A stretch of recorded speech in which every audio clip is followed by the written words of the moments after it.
Что у индюков? Какие новости? А новости такие, что индюки начали топтать индюшек. И как это не жалко, но нужно уже принимать какое-то решение. И уже приходит время кое с кем расставаться. Как вы знаете, для меня это очень болезненная тема. Я не люблю на эту тему разговаривать и тем более это показывать. Я очень привязываюсь, очень привыкаю к птице. И даже одна мысль, что ее нужно убирать, меня повергает просто в шоковое состояние. Мне очень жалко всех. Но такая ситуация, что это делать надо. И вот пришло время решать, кого-то нужно убирать. Конечно, я могла бы этого не показывать, а просто об этом сказать вскользь. Но решила показать, потому что, чтобы не вызывало сомнений, что эта птица куда-то делась, там заболела, пропала или что-то с ней случилось. А все-таки, чтобы вы видели, что эта птица убирается на мясо. И так как индюк начал топтать уже индюшек, начинается конкуренция. И они, возможно, будут уже драться. А любая драка будет приводить к травмам и гибели птицы. Поэтому сейчас будем убирать одного индюка и одну индюшку. Если индюк начинает топтать индюшек, значит, индюшки расти больше уже не будут. Индюшку можно смело убирать, тем более, что это бройлерная индюшка, и оставлять ее на яйцо нежелательно. А тем более, вот, смотрите, когда вот такие кривые пальцы, это точно индюшка выбраковывается. Такая индюшка выбраковывается. И вот как раз эту индюшку мы будем убирать сейчас. Обычно я это не делаю, я убегаю чем подальше, чтобы этого не слышать и не видеть. И уберем еще вот этого индюка. Он тоже создает конкуренцию. Они конкурируют, эти два индюка. И мне бы больше хотелось оставить черного, темного вот этого индюка. Но он здесь не может даже показать свое главенство. Потому что есть два вот этих индюка конкурента. Поэтому, чтобы вот этот индюк точно так же красиво распушился, чтобы он почувствовал себя здесь хозяином, нужно убрать еще одного индюка. Поэтому выбор пал на вот этого индюка и индюшку с кривыми лапами. Все, мне это очень было трудно вам и рассказать, и вообще это осознавать. Все, убегаю подальше, чтобы этого не видеть и не слышать. А я ушла загребать траву, чтобы этого не слышать и не видеть. Вот такая вот я птицевод. Мне вообще всех очень жалко. И вообще я к ним очень сильно привыкаю. Знаю, что этого делать нельзя. Но вот так вот есть. Я бы их всех бы держала бы и никого не убирала бы. Поэтому вот занятие мне, пока чтобы я отвлекалась и не думала об этом, я загребаю траву для кур, для индюков, которые сидят у меня в загородке без свободного вольного выгула.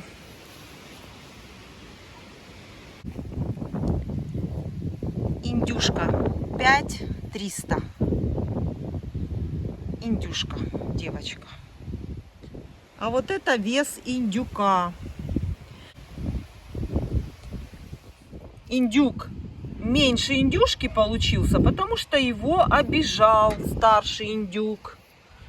Поэтому вот такой вот вес, но не забывайте, что это не чистопородный. Что я хочу сказать по индюшке. Очень много жира, это все срезан жир был. Очень много жира, и уже скоро-скоро индюшки занесутся, потому что уже были почти сформированные яйца.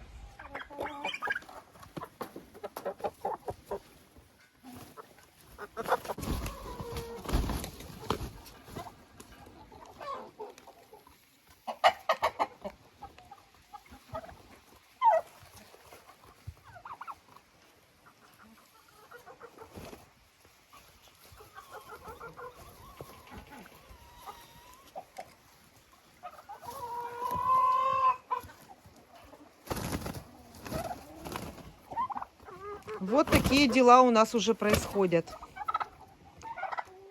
Поэтому ждем первое яйцо. Индюшиное вкусное яйцо.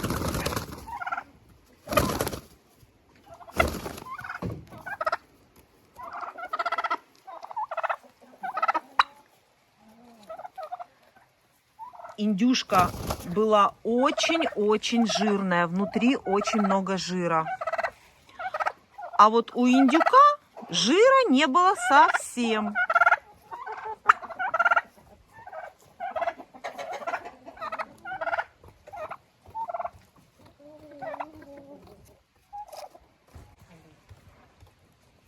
Вот такой красавец.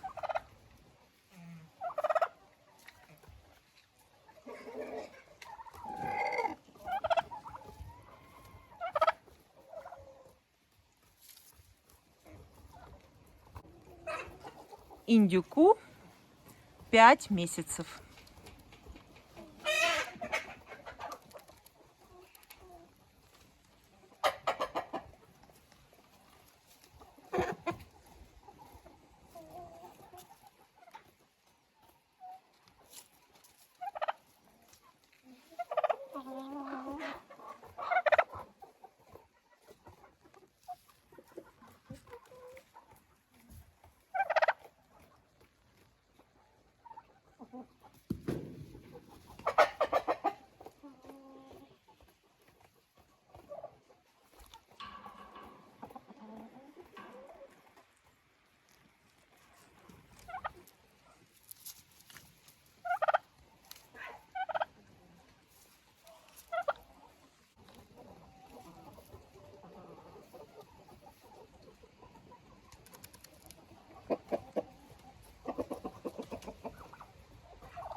Вместе с индюками убрали несколько петушков.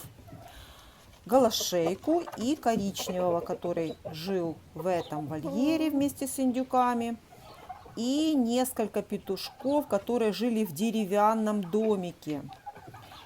Начинаем убирать петушков самых крупных и самых задиристых, самых боевых. Петушкам было 4,5 месяцев, 5 месяцев и 6 месяцев.